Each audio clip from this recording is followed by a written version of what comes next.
आज हम बात करने वाले हैं एटोरवास्टैटिन या स्टैटिन ग्रुप के बारे में। स्टैटिन ग्रुप में की जो मेडिसिन होती हैं वो यूज़ कहाँ कहाँ होती हैं, सब मोस्ट इम्पॉर्टेंट पार्ट ये है, क्योंकि मैक्सिमम लोग इसको जानते हैं कि ये जो है ट्राइग्लिसराइड लेवल को कम करेगी या कोलेस्ट्रॉल को कम करेगी, और इसका एक्चुअली डोजेस कितना है ये भी उनको क्लियर नहीं मालूम है कि एटोरवास्टैटिन का कितना रहेगा तो रोजुवास्टैटिन का कितना रहेगा, और इसके अलावा इसके क्या रोल हैं, इसको यूज़ कैसे करते हैं, डोजेस क्या होंगे और कैसे इसको लेके हम आगे बढ़ें, इस बारे में हम डिस्कस करने वाले हैं। तो आज हम सबसे पहले डिस्कस करेंगे एटोरवास्टैटिन।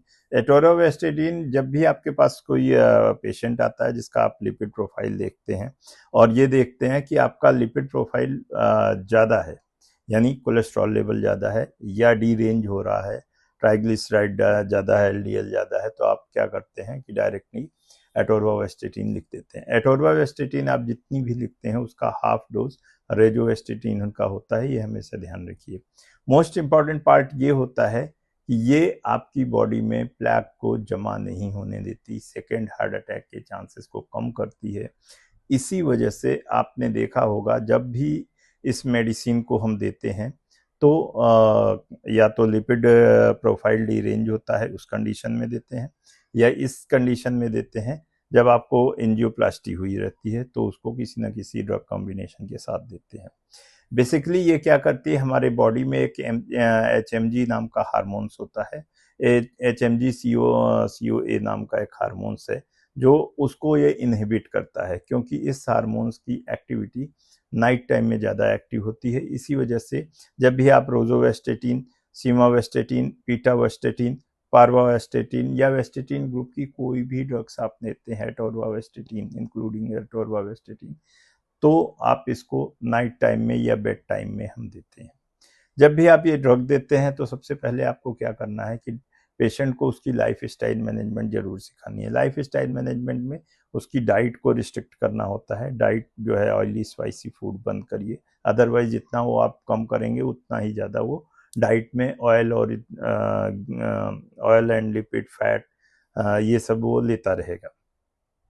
सेकंड, उसको अगर वो ओवेज है तो उसकी ओबेसिटी को रिड्यूस करेंगे, एक्सरसाइज स्ट्रिक्टली फॉलो करना होगा, और इसका जो सबसे बड़ा रोल है वो है प्लेक रिमूवल में, यानी कि जो फैट से एथेरोस्क्लेरोसिस या फैट डिपोजिशन से कैपिलरी ब्लॉकेज के चांसेस को कम करती है। इसी वजह से बहुत सारे लोगों को या हाई ब्लड प्रेशर वाले पेशेंट्स को ये लाइफ लॉन्ग चलती है।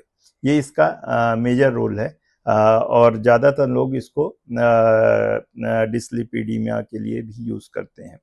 बट इसको बेसिकली हम किन किन चीज़ों में और देख सकते हैं, ये वेट रिडक्शन में काम आती है, ब्लड थिनर की तरह काम करती है, और ये जो है आपके ट्राइग्लिसराइड लेवल को भी काफ़ी हद तक कम करती है, सिर्फ कोलेस्ट्रॉल पे काम नहीं करती।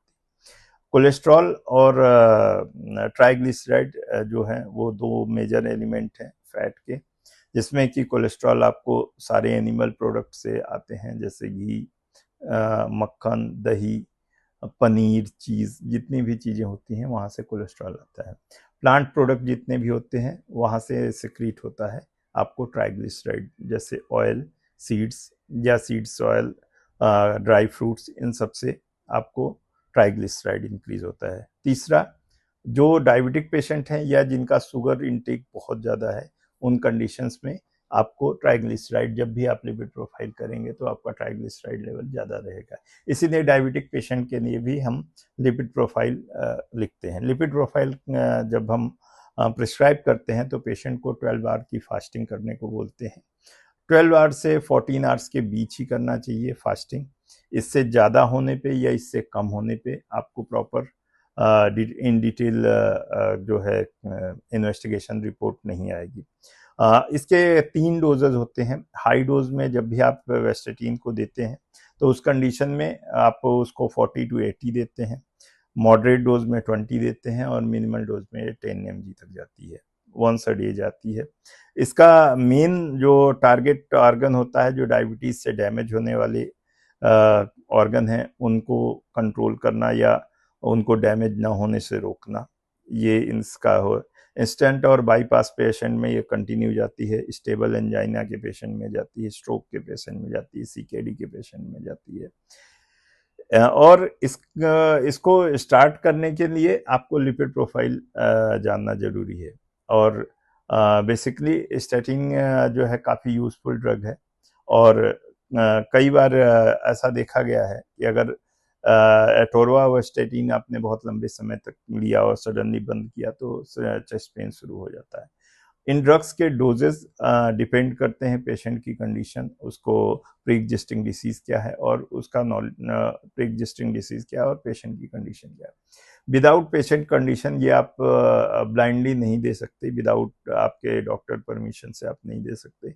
ये जस्ट नॉलेज के लिए मैं वीडियो बना रहा हूँ, बेसिकली मेडिकल स्टूडेंट या डॉक्टर्स के लिए, जिनको जानना है इसमें क्या करना है, कैसे करना है, इस बारे में मैं आपसे रेगुलर बात करता रहूँगा। जितना हो सके मेरे चैनल को सब्सक्राइब करिए और शेयर करिए लोगों के साथ।